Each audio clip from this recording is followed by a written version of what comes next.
Hello everyone, my name is Bernoulli, and today I'm going to be talking about Bernoulli's equation, calculations and explanations, part 2. As I said in the previous video on Bernoulli's equation, this is the formula P1 plus the density times the gravity times H1 plus half times the density times V1 square is equals to P2 plus the density times the gravity times H2 plus half times the density times V2 square.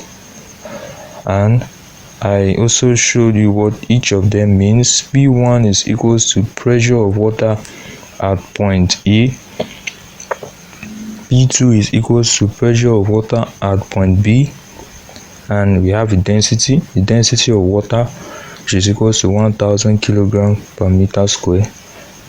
H1 is equals to the height at point A. H2 is equals to the height of pipe at point B. V1 is equals to velocity of water at point A, and V2 is equals to velocity of water at point B. Okay, so now what if we are given this question now? Number 1, water flows through a circular pipe with a constant radius of 10 centimeter. The speed and pressure at point A is 4 meters per second and 250,000 Pascal respectively. A. What is the speed of the fluid at point B? B. What is the pressure at point B, which is 10 centimeters higher than point A? So in order to find this, we can see that we are not given an area. We're not given any area, and we're told to find the velocity of the fluid at point B. Okay, this is how the diagram will look like. The diagram will look like this. First point is A and the other point is B. There is a height. The height of point A is 0 centimeters, as you can see. Then it increases from 0 centimeter to 10 centimeter, which is H2. The pressure P1 is 250,000 Pascal. P2 is not given, and V2, that is what we're supposed to find, the velocity. So in order to find the velocity, so we're going to use one of those formulas that I mentioned in the previous video. The A1 times V1 is equals to A2 times V2. So and we know that to find the formula for the area is pi r square. The area of a circle is pi r square, and it's a circular pipe. So we're going to include pi r square times 4 is equals to pi r square times the V2. And since our radius is constant, it's a constant radius, so in both sides it's going to be pi 10 squared times 4 is equals to pi 10 squared times V2. So these ones are going to cancel each other. The pi r square and the other one, the areas will cancel each other. And now we're going to have a final answer of V2 is equals to 4 meters per second. So whenever we are given constant radius, or we are told that we have an area, a constant area or something like that, it means that our velocity is also constant. So when our area is constant, our velocity is also constant. So it's still going to be 4 meters per second. The point A, we have a velocity of 4 meters per second, and point B, we also have the same velocity of 4 meters per second.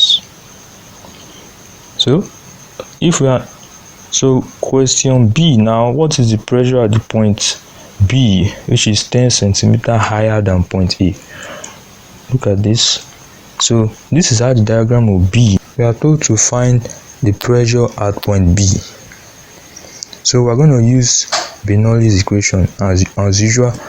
P1 plus density times gravity times H1 plus half density V1 square equals to P2 plus density G H2 plus half density V2 square. Okay, and we can see that the velocity is constant, and since the velocity is constant, this will cancel out because they have the same velocities. Those two will cancel out, and now since h1 is 0, anything multiplied by 0 is 0, so that will also cancel out as well. So it will just be p1 is equal to p2 plus density times gravity times h2.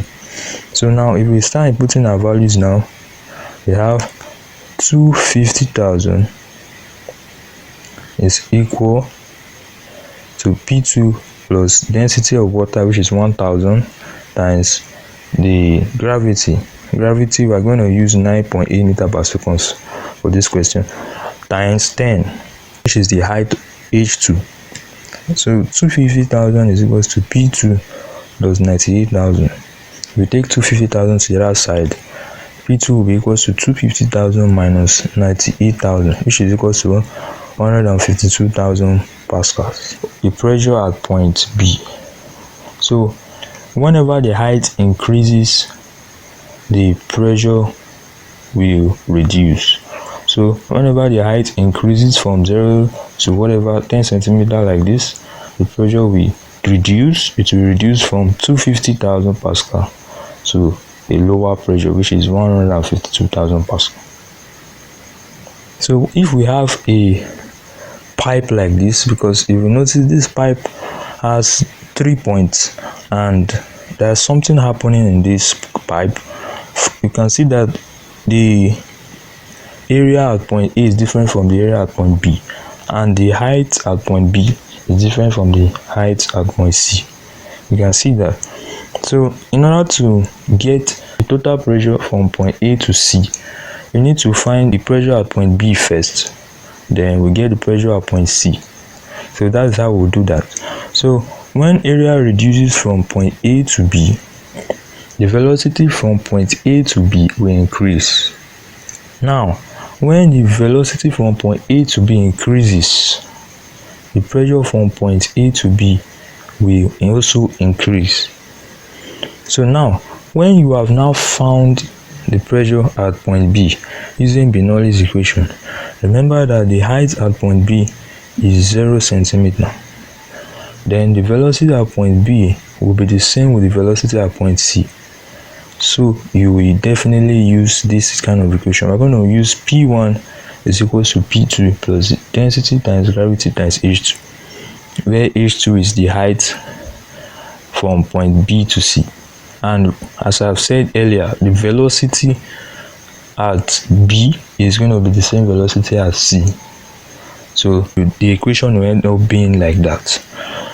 The next thing you need to know is that about this question, when the height increases from point B to C, the pressure will reduce from point B to C. So the pressure at point B will reduce when it gets to the point C. So the pressure at point A, when it gets to point B, the water's pressure will increase.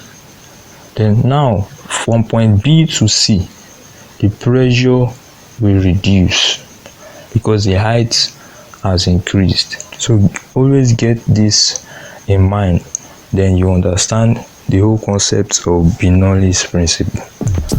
Feel free to like and share this video, and hit the subscribe button, and also tap the notification bell. Anytime we post a new upload, you will see it.